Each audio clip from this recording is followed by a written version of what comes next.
ini memanggilmu kawan. Belajar bergerak berbagi untuk negeri, guru penggerak majukan pendidikan. Guru penggerak menghamba pada murid, kreatif rancang pembelajaran. Hargai potensi, tingkatkan prestasi, lahirkan profil pelajar Pancasila.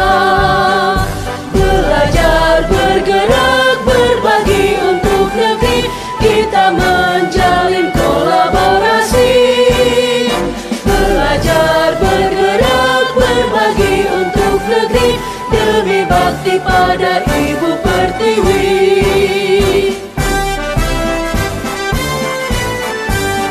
Selamat siang Ibu Indah. Selamat siang Pak Wen. Gimana nih hari ini kondisi Ibu semakin sehat? Selalu sehat. Selalu sehat. Terima kasih, selalu sehat, selalu ceria dan gembira ya Bu ya. Iya, itu harus setiap hari harus ceria, harus gembira ya Bu ya. Nanti berdampak kepada kandungan. Berdampak baik kepada kandungan ya. betul. Harus selalu riang dan gembira.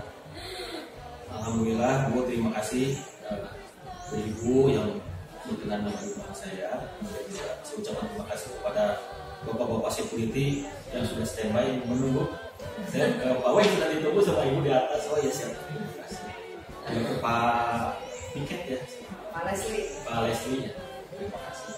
Jadi sudah ada komunikasi sehingga pas saya datang ke sini mereka enggak siapa ya.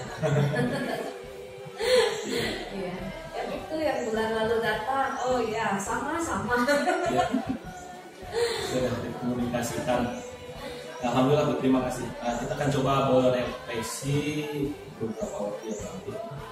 Yang pertama tentang lingkungan belajar sekolah. Selama Ibu mengikuti PPGP dan sampai saat ini, bagaimana kondisi lingkungan belajar di sekolah? Ya puji Tuhannya sampai saat ini semuanya mendukung saya, Ya.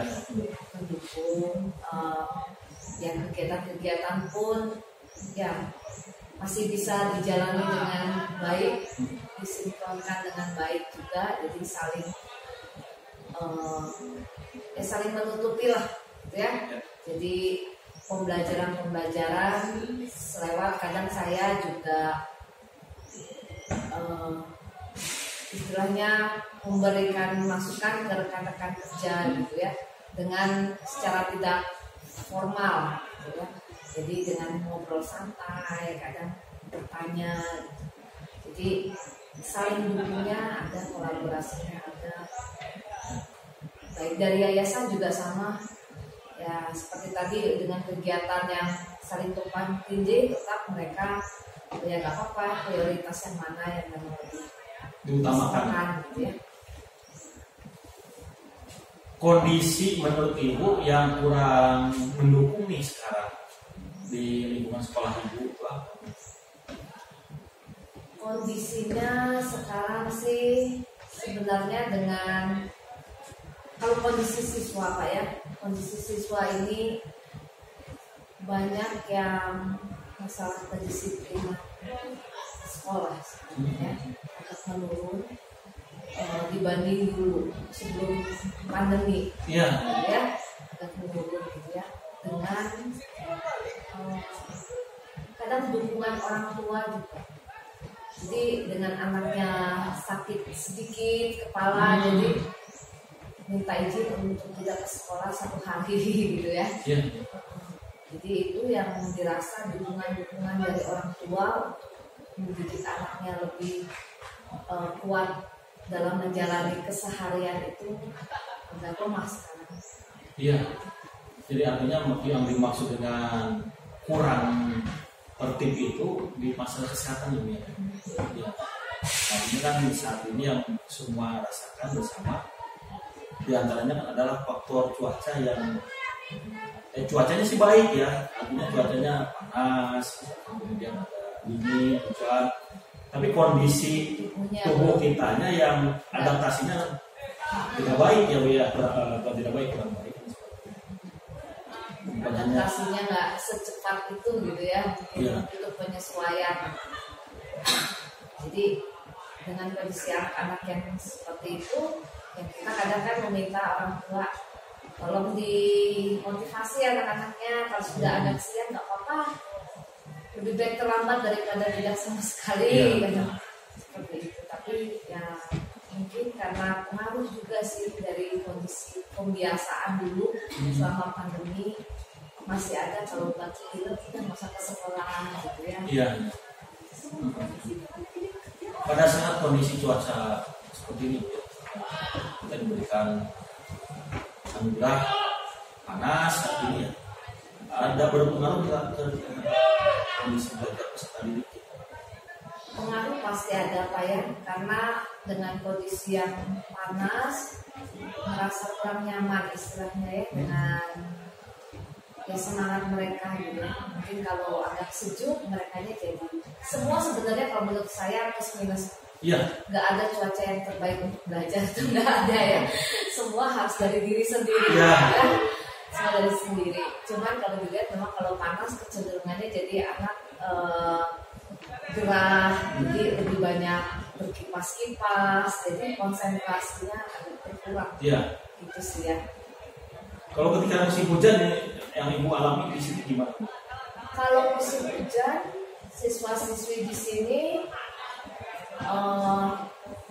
sebenarnya kalau dari fokusnya mereka lebih fokus, karena mungkin banyak yang izin pakai jaket, Ya. kayak gitu aja sebenarnya. Seharian mereka lebih oke, lebih banyak gerak kipasnya gitu ya. Jadi fokusnya pengennya gerak. Iya. Kalau Ibu Bapak gurunya juga ya masih ada yang sakit. Ya, dengan kondisi ini sudah membaik. Supaya kalau 2 minggu yang lalu, 2 minggu lalu, kalau kita refleksi 1 bulan terakhir ya 2 minggu lalu lah ya, 2-3 minggu yang lalu, banyak yang ya juga tubuhnya nggak sefit sekarang gitu ya, bahkan demam dan batuk sampai tidak bisa mengajar ya banyak juga gitu ya, harus beristirahat di rumah karena nggak punya tenaga. Iya. Berarti sekarang minggu-minggu yang terbaik ya. Minggu ini sudah membaik Membaik semua ya. Kemudian refleksi perubahan diri setelah mempelajari modul 1.1 filosofi Ki Hajar Dewantara ya. Jadi 1.2 itu nilai-nilai rukun akhir ya. Nilai fungsi rukun dan 1.3 visi perubahan gitu ya. Nah, gimana Bu dengan setelah Ibu mempelajari modul 1.1, 1.2 dan 1.3 perubahan terhadap diri Ibu? Perubahan yang saya alami sih yang pasti satu adalah keterbukaan pikiran saya gitu Pak ya. Jadi yang dulu pikirannya hanya monoton, mengajar rutinitas, menjalani keseharian juga rutinitas. Ini diingatkan kembali sebenarnya seorang guru itu harus seperti apa, gitu ya. Fokus pembelajaran itu sebaiknya ke mana, gitu ya. Proses pembelajaran itu jangan teacher center, jangan monoton di ceramah, gitu kan. Diingatkan kembali sebenarnya baik lebih, karena sebenarnya kita sudah tahu, tapi kadang kita karena rutinitas jadinya tidak ya kepikiran seperti itu lagi. Jadi setelah saya mempelajari modul 1.1, 1.2, 1.3 mulai diingatkan kembali. Jadi disadarkan kembali mau jadi guru seperti apa gitu ya. Yang baiknya, yang benernya. Karena kalau udah jadi guru, ya udah jadi guru sekarang Pak ya. Cuman yang benernya itu yang kayak gimana gitu ya. Diingatkan kembali. Gitu. Dan saya sedikit-sedikit sharing juga ke teman-teman. Ya. Sharing kalau ngobrol-ngobrol apa masalah-masalah pembelajaran ya, akhirnya ini loh saya dapat pelatihan, ternyata ya harus seperti ini, guru yang benar itu pembelajaran itu nggak boleh yang ceramah aja, kan harus ada diskusinya. Iya. Jadi karena itu ya seperti dulu. Ya nanti peran serta peserta didik sehingga berkolaborasi dengan gurunya kan jadi aktif ya. Kadang guru-guru tuh sudah menerapkan Pak ya, menerapkan tapi kadang nggak sadar kalau itu sebenarnya yang nggak benar. Ya jadi ya menjalankan aja variasi gitu ya. Iya. Tapi kan kita jadi sampaikan oh itu yang benar. Jadi mereka lebih oh ya udah berarti ini yang akan dikembangkan proses pembelajaran yang sulit. Kemudian diskusi rencana merintis komunitas praktisi di sekolah berdasarkan hasil pemetaan. Nah, komunitas praktisi yang saat ini sudah dilaksanakan itu seperti apa, Bu? Sebenarnya komunitas praktisi secara umum sih Pak Ya, ya, betul, secara umum seperti mungkin sama seperti sekolah lain, NGMP Ya, atau KKG gitu ya. Tapi selain NGMP BPK Penabur ini punya NGMP sendiri gitu ya. namanya MGP juga. NGMP juga, cuman NGMP-nya misal NGMP fisika gitu ya, jadi seluruh Sekolah BPK Penabur. Nah itu pun ada tingkatnya Pak, ada tingkat kota. Jadi di Bandung ada NGMP se-Indonesia. Jadi BPK Penabur kan banyak di berbagai kota. Nah kita ada juga NGMP-nya jadi satu. Ya, jadi selain karena kalau di sekolah saya ini gurunya satu mata pelajaran satu guru Pak. Untuk semua tingkat. Semua tingkat. Jadi tidak ada NGMP mata pelajaran. Iya. Jadi kita NGMP-nya gabung dengan yang berarti satu misalkan dulu Ibu mengajar fisika kelas 10 sampai 12. Kelas 10 ini berapa kelas, Bu? Dulu satu-satu Pak. Oh, satu-satu. Kalau sekarang kan kurikulum merdeka jadi kok fisikanya jadi 2 kelas ya. Karena reguler ya. Iya. Tapi kan mereka mau bayar ke kelas Ibu ya. Ke kelas Ibu dan mereka datang ke kelas Ibu. Iya, betul. Belajarnya fisika. Artinya jadi tidak ada 2 orang atau 3 orang ya. Ya. Semuanya satu bahasa Indonesia semua jenjang. Hebat. 6 kelasnya gitu ya. Iya. Tapi kan rasanya beda Pak ya, 6 kelas 1 jenjang sama 6 kelas 3 jenjang ya. Persiapannya beda. Iya, betul. Nah, kemudian ketika Ibu di MGMP Kota Bandung ya, fisika khusus untuk di Yayasan BPK Penabur, itu apa saja sebut Ibu yang dibahas? Ibu kan fisika kan ya? Saya fisika Pak. Tapi sejak memegang posisi kepala sekolah sebenarnya tidak mengajar ya? jam mengajarnya ditiadakan, akhirnya dijadikan sebagai pembina NGMP. Kebetulan saya pegangnya justru PPKN karena kan nggak bisa sesuai dengan mata pelajaran, semua kepala sekolah kan nggak bisa. Jadi saya pegangnya PPKN tahun ini, gitu ya. Kalau di NGMP-nya sendiri, tapi saya masih mengikuti NGMP fisikanya. Nah, di NGMP fisikanya ya kita diskusi, maksudnya menyamakan materi, sharing tentang proyek, gitu ya, sharing tentang kalau ada masalah siswa kesulitan dalam pemahaman suatu materi, bagaimana seorang guru mendalaminya dan membantunya gitu. Atau juga misalnya ya lebih banyak sharing sebenarnya Pak ya. Lebih banyak sharing dan menyamakan level karena kita inginnya mau BPK dimanapun levelnya sama gitu ya, kesulitannya juga sama. Begitu sih kalau di mata pelajaran. Jadi kalau posisi saya sebagai pembina MGMP lebih ke peran saya memberi masukan sih Pak. memberi masukan, misalnya kalau mereka jadi kita MGMP berikutnya mau ngapain ya gitu kan. Nah seperti itu, jadi ada masukan-masukan apakah mau pelatihan, Nah itu betul pelatihan. ataukah ada ya pelatihan internal oleh guru sendiri, ataukah pelatihan ngambil dari narasumber gitu ya. Seperti itu sih Pak, memberi masukan. Ketika ibu di MGMP ya, dulu waktu guru fisika kemudian di MGMP provinsi ya, di KCD 7 itu pelatihan apa yang pernah ikuti di fisika khusus? Misalkan contoh begini, ketika sekarang ini ibu jadi kepala sekolah itu sudah kurikulumnya sudah kurikulum merdeka ya. Kalau dulu kan kurikulum 13. Nah, ketika kurikulum 2013 itu pelatihan apa yang diikuti? Kalau yang dari pemerintah Pak, Iya, dari pemerintah. Yang dari pemerintah yang saya ikuti biasanya pelatihan karena lebih pendalaman materi Pak ya. Kalau mungkin 2013 ya Iya. pelatihannya, tapi secara online karena kan terakhir online ya. Iya. Ya, latihan misalnya tentang materi ya fenomena alam gitu ya, tentang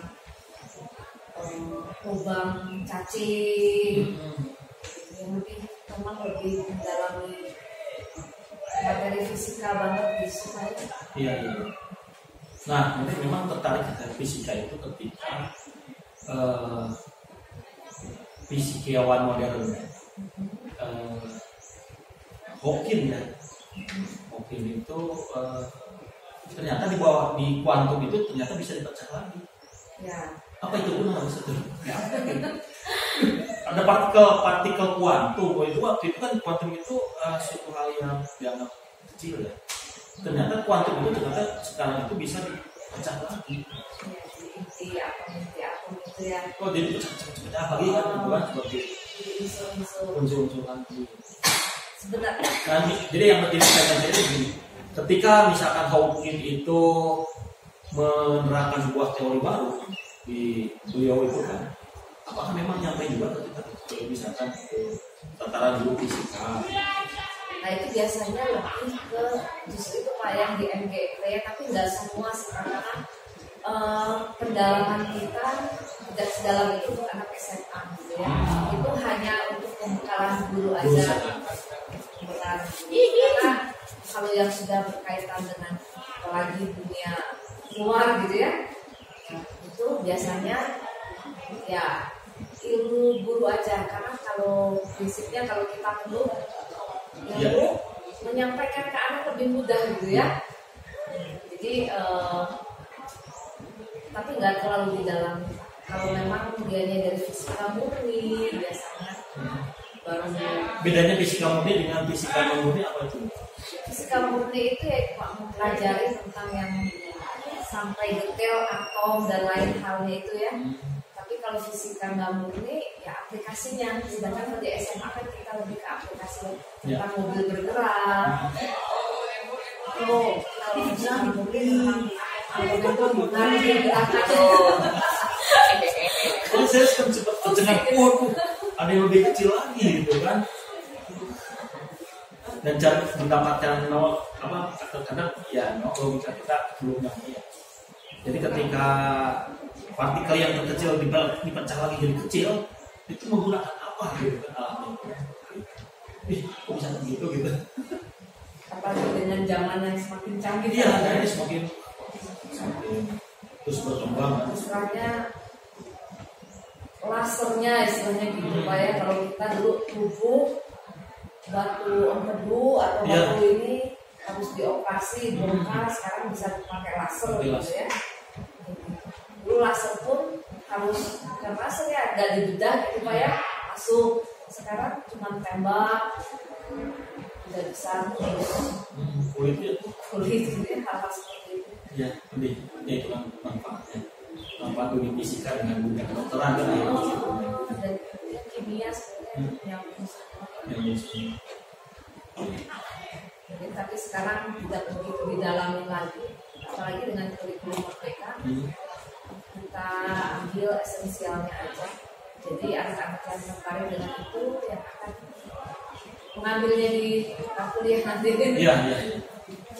Kalau sekarang ini kan kayak fisika, biologi, pelajaran tunggal sosial itu termasuk pelajaran peminatan atau memang sejak kelas 11 atau kelas 10 11 ini sudah mulai diarahkan? Yang kurikulum merdeka. Iya, kurikulum merdeka. Yang kelas 10 kita masih umum dulu. Nanti kelas 11 ini kita akan adakan psikotes sesuai dengan minat mereka dan cita-cita mereka. Jadi kuliahnya mereka mau apa? Jadi misalnya kalau mereka mau kedokteran, berarti ya saran mata pelajarannya lebih ke situ sih. Jadi pemilihannya misal biologi, IPS apa? Berarti kan nggak bisa seorang dokter cuma apa biologi, sosiologinya harus bagus. Bagus, betul. Kan? Jadi biologi, sosiologi. Iya, kan seorang dokter harus ngerti obat-obatan. Nah, masih. Berarti kan kimianya harus diambil kayak gitu, Pak. Iya. Oh, berarti ada psikotes ya? Sejak kelas 10. Kelas 10 bulan ini harusnya akhir bulan. Itu dengan lembaga psikologi mana? Kita bekerja sama dengan Maranatha. Oh iya. Bayar ya, maksudnya setiap anaknya bayar ke lembaga psikologi. Bayar. Oh. Bayar. Berbayar. Berbayar ya. Oh, Ya. Baik, sekarang Bu yang kaitan dengan mengkomunikasikan visi dan prakarsa perubahan warga sekolah kaitan dengan visi di SMK BPK Penanggung. Visi ya, visi SMK BPK Penanggung ini, BPK 3 Penanggung ini ada sejak ada ketika 10 tahun yang lalu, atau misalkan ada memperbaiki visi itu ketika akan akreditasi atau bagaimana? Visi itu ada tentu dari sekolah dibentuk Pak ya. Udah 40 tahun ya berarti 40 tahun. Jadi visi itu ada 40 tahun yang lalu. Visi yang sekarang ada perubahan atau enggak? Nah, saya belum mendalami perubahannya dari kapan Pak ya. Ada perubahan, cuman saya belum mendalami perubahannya dari kapan. Cuman sejak saya di sini visinya masih oke, masih tepat gitu ya. Masih relevan. Masih relevan. Ya. Jadi tidak ada perubahan tertentu di visi. Oke. Sejak saya di sini. Berarti visinya SMA, SMK, BPK Penanggung di seluruh Indonesia ini berarti sama? Enggak. Oh, beda. Beda. Setiap sekolah berbeda. Ya. Jadi kita punya visi BPK Penanggung yayasan yang kita turunkan menjadi visi sekolah masing-masing. Disesuaikan dengan keunggulan sekolah itu. Fokusnya mau kemana? Ya. Menjadi sekolah menengah menjadi menengah itu masih menengah kejuruan, tapi bukan kejuruan. Kejuruan atas. Kayaknya bukan kejuruan Pak Kristen. Oh, Kristen. SMA. Isinya apa, Bu?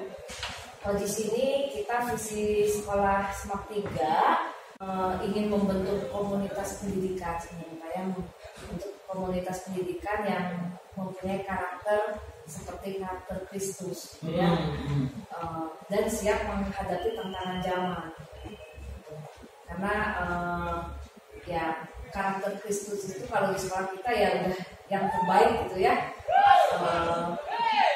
teladannya kita gitu istilahnya ya.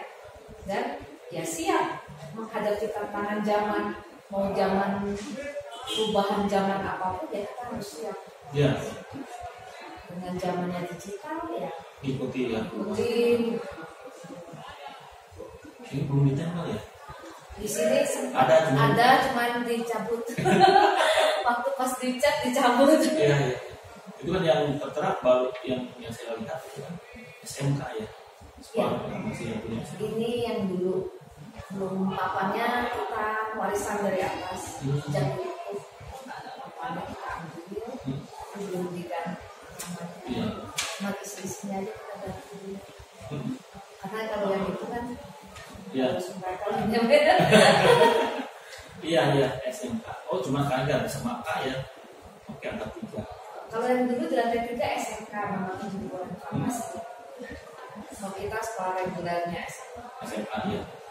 Nah ketika ibu melihat isi SMA Kristen PPK Penabur ini, ada nggak terbersih untuk ikut serta memperbaiki mana yang kira-kira perlu diperbaiki? memperbaiki visinya, kalimatnya itu Pak. Ya, itu melengkapi kalimatnya atau menambah kata apa? Kan ibu otomatis menganalisis ya satu-satu. Nah, kalau sebenarnya yang saya lihat, kalau secara global sebenarnya sudah baik ya. Hanya mungkin kalau cuma dibilang komunitas pendidikan yang berkarakter Kristus terlalu, maksudnya ya berarti hanya karakter aja gitu ya. Sedangkan saya punya cita-cita ya kan, ya unggul lah istilahnya ya, kita ingin unggul bukan hanya berkarakter tapi kita juga unggul gitu ya, unggul di karakternya, di imannya gitu ya, terus di ilmunya juga gitu ya. Jadi makanya pada saat pembuatan visi saya gitu ya, ya ini menjadikan, menciptakan peserta didiknya ya unggul dalam ilmu mereka, ilmu mereka sama karakter mereka. Iman, ilmu, karakter ya. Iman, ilmu, kemudian berkarakter dan Siap menghadapi tantangan yang ya bisa ini. Nah, jadi kan nanti suatu ketika kan ibu ada itu kan visi misi itu juga sudah ada kan, sedangkan visi atau misi itu kan perlu ada perbaikan setiap saat. Apa nih gitu kan, kita perbaiki dalam waktu. Dan terkadang saat beberapa waktu yang lalu ya, beberapa waktu yang lalu itu adalah ketika misalkan apakah itu 10 tahun yang lalu, 10 tahun yang lalu atau 8 tahun yang lalu, itu ketika kurikulum 2013 itu masih mayoritas visi sekolah itu adalah menjadikan sekolah misalkan sekolah yang dipercaya kepada yang percaya kepada masyarakat, itu percaya kepada sekolah. Kemudian ketika 5 tahun yang lalu itu perubahan kalimat visi itu tidak ke lembaga tapi kepada peserta didik kan seperti itu. Memang saya sendiri juga latar belakangnya dari mana? Ini memang ketemu juga. Gue pernah tahu awal mulanya visi itu sehingga harus berpusat pada peserta didik. mungkin sudah disadarkan mungkin Pak ya. Sebenarnya udah lama juga visinya sebenarnya bukan peserta didik aja kalau visi yang sekarang Pak. Karena kita mewujudkan komunitas pendidikan ya. Jadi betul. Komunitas, jadi bukan hanya peserta didiknya juga, tapi gurunya juga, warga sekolahnya juga gitu ya. Jadi semua kita ingin berkarakter gitu ya, siap menghadapi. Kan kalau peserta didiknya aja yang siap menghadapi tantangan zaman, tapi gurunya nggak siap, ya nggak bisa menyampaikan. Iya. Ya sehingga kan ini juga akhirnya saya barusan ketika melihat tujuan sistem pendidikan nasional, tujuan sistem pendidikan. Jadi di situ kan terwujudnya tujuannya itu kan terwujudnya peserta didik yang beriman, bertakwa, berakhlak mulia dan seterusnya. Nah itu seperti itu dari sini. Tapi memang ketika ibu menyampaikan betul, jadi terwujudnya manusia yang beriman itu bukan hanya untuk peserta didik saja, tetapi juga untuk warga sekolah, baik itu tenaga pendidikan, baik itu tenaga pendidikan. Tapi secara nggak langsung Pak ya, Kalau Ya. kita ingin mewujudkan anak peserta didik yang seperti A, berarti ya jalannya ya komunitasnya ya Hmm. yang harus bisa punya A teladan dulu kan. Iya, betul. Kalau dulu.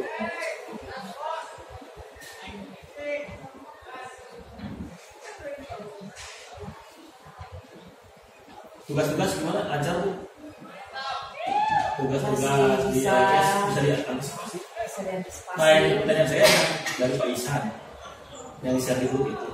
Ibu tahu nggak yang di sisi mana? Ada yang tugas mandiri Pak, memang ada tugas mandiri. Sebenarnya kita isi tapi nggak dinilai. Dia cuma bilang benar salah atau apa gitu ya. Ada satu tugas mandiri itu yang kuesionernya harus di-download. Tapi nggak perlu di-upload karena Nggak. menurut saya tugas mandiri itu hanya untuk latihannya kita gitu ya. Karena semua tugas mandiri kita isi apa nanti pas saat kita tes hilang gitu. Jadi Ya. yang Pak Isan itu sepertinya ya udah di-download aja. Pak Isannya tahu di-download, cuma maksudnya nguploadnya kemana gitu kan ya. Sudah diisi dan mau masukinnya apa? Iya, Ya, iya. ya jawabannya nggak perlu di submit gitu ya. Karena itu mah bukan pengumpulan, itu untuk latihan. Latihan, ya. Oke. Bu, boleh saya lihat yang punya LMS itu? Penasaran, jadi saya juga kadang-kadang ada penasaran begini. Beda nggak antara LMS yang punya ibu, yang punya CGP dengan kita yang punya PP? Ada sisi sama, ada sisi beda.